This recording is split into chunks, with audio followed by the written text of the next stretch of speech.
Hey there, this is the One Boom, and I am so sorry that I got sick and I haven't been able to upload. I haven't even been able to go to my part-time job at Walmart because I got seriously ill. It didn't last long, but it was one of the most intense feelings of weakness I've ever had. It only lasted about 48 hours, but I hope it never comes back. I hope I never have an illness that bad again. Either way, today's video is about grinding and how I believe that it makes you worse at Call of Duty multiplayer. This video is, of course, not for somebody who doesn't care if they're good at Call of Duty multiplayer. I feel like I get a lot of really tone-deaf comments because they don't understand what the purpose of my channel is at this point in my life.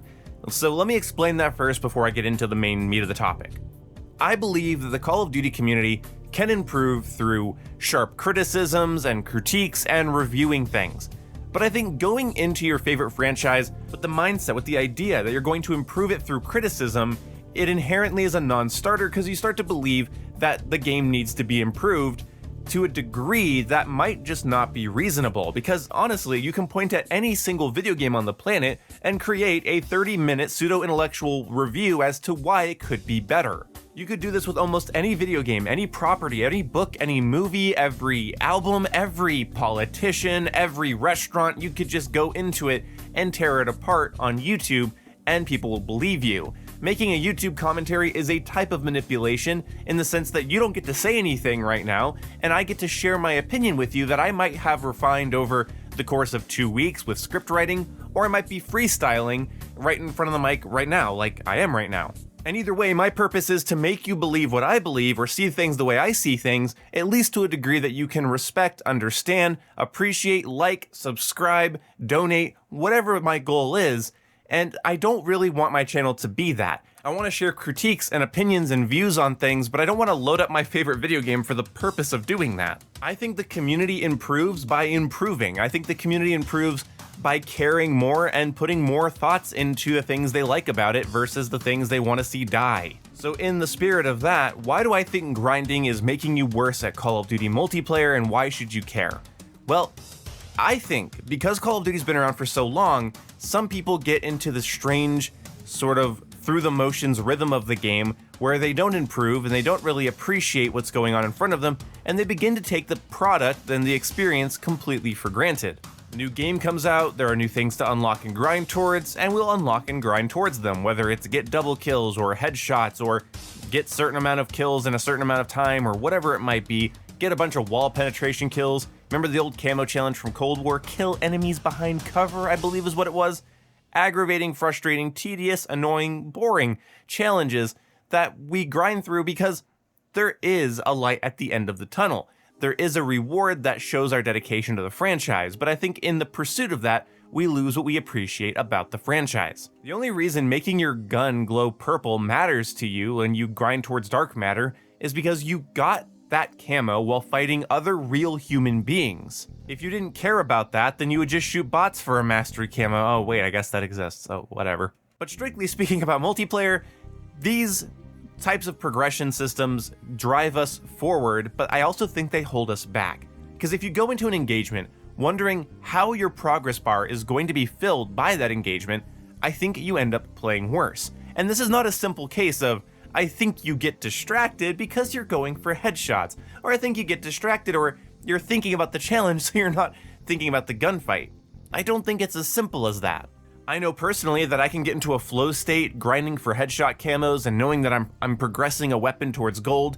As I keep getting kills and keep doing better, sometimes the grind is one of the things that's motivating me to play so well, and it makes the play session more fun because I know I'm working towards something.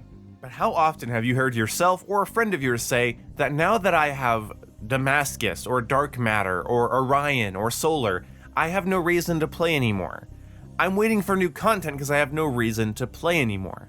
And that's because we've started deriving so much of our dopamine from completing challenges instead of completing matches, instead of doing well and winning games. You can really see this ideology with the skill-based matchmaking conversation. While skill-based matchmaking is something I'm not a huge fan of in its current state at all, it's still funny that people forget that the people on the other team are real people. I think we make them out in our heads to be these just annoying enemies. They're just annoying enemies in an annoying video game that we have to kill to complete our challenges. They are in the way of the goal, And that's not the right way to look at it at all. They are actually not in the way of your goal. The enemy team is not in the way of your goal at all. Your enemy team is your goal. Your enemy team is the motivating factor. It is why you are there. It is why we play. The enemy team is the whole reason you hit start on Black Ops 6 multiplayer. And when people talk about skill-based matchmaking, they talk about how matches are pre-decided, yada yada, because they take the human factor out of it. And I think we do that all the time. We take the human factor out of it and we just see people as collections of numbers and pixels, and we do not really actually appreciate what we're doing in the game. And I think the best remedy for this, because you might be thinking, okay, boom, fine, I'm taking the game for granted. I don't perceive the enemies correctly. I don't get dopamine from beating enemies and winning games. I just tool around and I don't really care. How would I even fix that? I would say you need to go play ranked.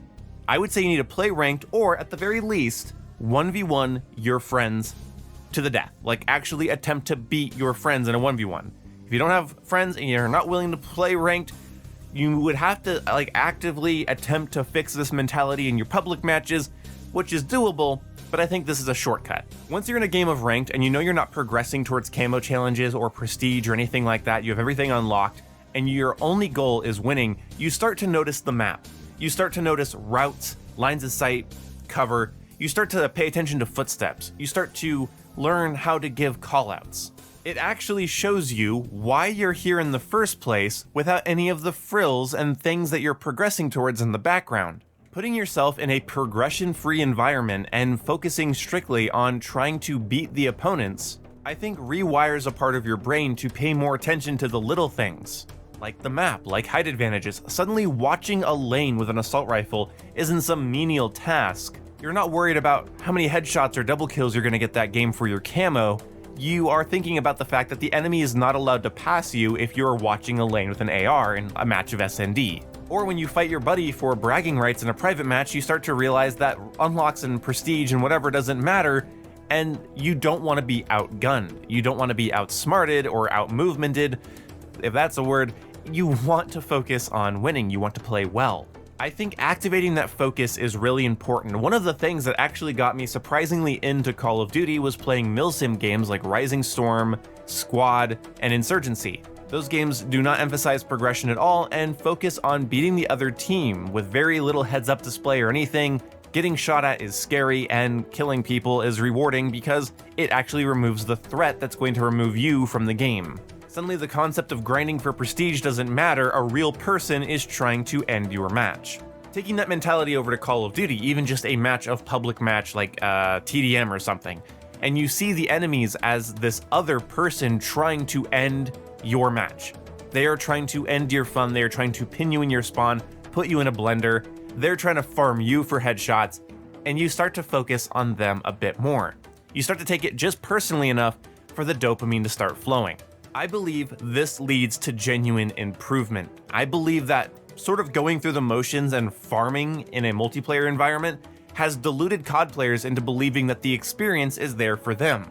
But as soon as you enter a match with other real human beings that want you dead, you realize the world actually doesn't revolve around you. Your favorite electronic toy is actually your favorite electronic sport, a sport in which you can lose. My hottest take about Call of Duty is that is why we are all here. When it comes to the competitive multiplayer, whether it's ranked or public match or whatever it might be, if it's Call of Duty multiplayer related where you are fighting another real person, I believe that is your true motivation, is to have that relationship in that moment with another real person that's competitive and blood pumping and adrenaline pumping.